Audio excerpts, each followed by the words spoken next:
పాకిస్తాన్ మధ్య 1-1 వార్ ముగిసింది. కాల్పుల విరమణ షురు అయింది.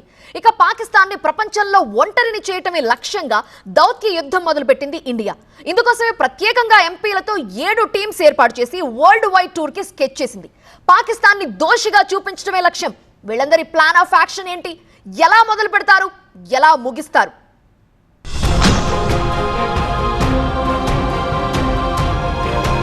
ఆపరేషన్ సింధూర్ తో పాకిస్తాన్ ను చావు దెబ్బ కొట్టింది ఇండియా. అవును, వాళ్ల మిసైళ్లు మమ్మల్ని చితక్కొట్టేసింది నిజమే అని సాక్షాత్తు పాకిస్తాన్ ప్రధానమంత్రి కడుపు చించుకొని మరీ గొల్లుమన్నంత పని చేశారు. మన మెరుపు దాడులకు ముందు పంచ్ డైలాగులతో పేటరేగిన పాక్ పాలకులు ఆ తర్వాత దయ్యం దిగిపోవడంతో ఆచి తూచి మాట్లాడుతున్నారు. వీళ్ల వాయిస్ లో పాకిస్తాన్ బేలతనం స్పష్టంగా కనిపిస్తోంది. సరిగ్గా ఇదే సమయంలో పాకిస్తాన్ ను నైతికంగా ఇంకాస్త దెబ్బతీసి వాట్ ఈజ్ పాకిస్తాన్ అనేది ప్రపంచానికి చాటి చెప్పి దాయాదిని కార్నర్ చేసేయాలి. ఒక్క మాటలో చెప్పాలంటే పాకిస్తాన్ పై దౌత్య యుద్ధం షురూ చేయాలి. 59 మంది భారత పార్లమెంట్ సభ్యులు ఇప్పుడు రంగంలోకి దిగుతున్నారు. ఉగ్ర సంస్థలకు ఆశ్రయమిస్తూ ఉగ్రవాదాన్ని ప్రోత్సహిస్తున్న పాకిస్తాన్ తీరును అంతర్జాతీయ స్థాయిలో ఎండగట్టేందుకు 7 బృందాలుగా విడిపోయి 33 దేశాల్లో పర్యటిస్తారు. ఆపరేషన్ సింధూర్ తో ఉగ్రవాదంపై భారత్ జరిపిన పోరాటాన్ని పూర్తి ఆధారాలతో విదేశాలకు వివరిస్తారు. పాకిస్తాన్ రెచ్చగొట్టే చర్యలతోనే ఆపరేషన్ సింధూర్ చేపట్టాల్సి వచ్చిందన్న విషయాన్ని విడమర్చి మరీ చెబుతారు. టెర్రర్ స్టేట్ గా పాకిస్తాన్ ఎలా మారింది, పాకిస్తాన్ తో ప్రపంచ దేశాలకు ఎలాంటి ముప్పు పొంచి ఉంది అని ఒక ప్రెజెంటేషన్ ఇస్తారు. భవిష్యత్తులో భారత్ పై ఉగ్రదాడులు జరిగితే ఎలా సమాధానమిస్తామో చెబుతారు. ఉగ్రవాదంపై పోరాటానికి ప్రపంచ దేశాలన్నీ ఏకతాటిపైకి రావాలన్న సందేశాన్ని ఇవ్వడం ద్వారా పాకిస్తాన్ పై దౌత్య పోరాటాన్ని ఉధృతం చేస్తారు.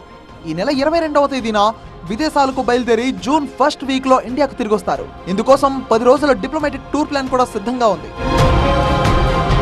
అయితే విదేశాలకు వెళ్లే ఎంపీల బృందాలకు సమగ్ర సమాచారాన్ని ఇచ్చే బాధ్యతను విదేశీ వ్యవహారాల కార్యదర్శి విక్రమ్ మిశ్రీ తీసుకున్నారు.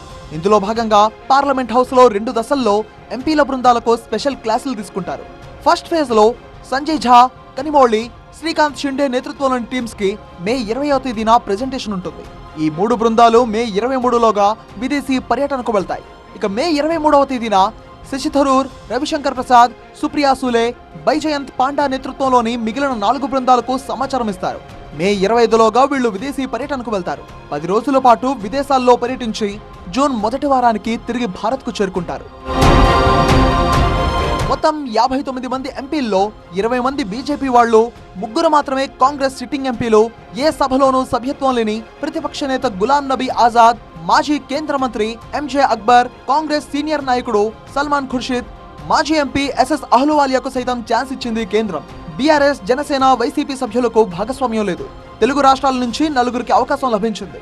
BJP MP Daggubati Purandeswari, TDP ఎంపీలు Lavu Srikrishnadevarayalu, GHM Balayogi, MIM MP Asaduddin Owaisi టీంలో ఉన్నారు.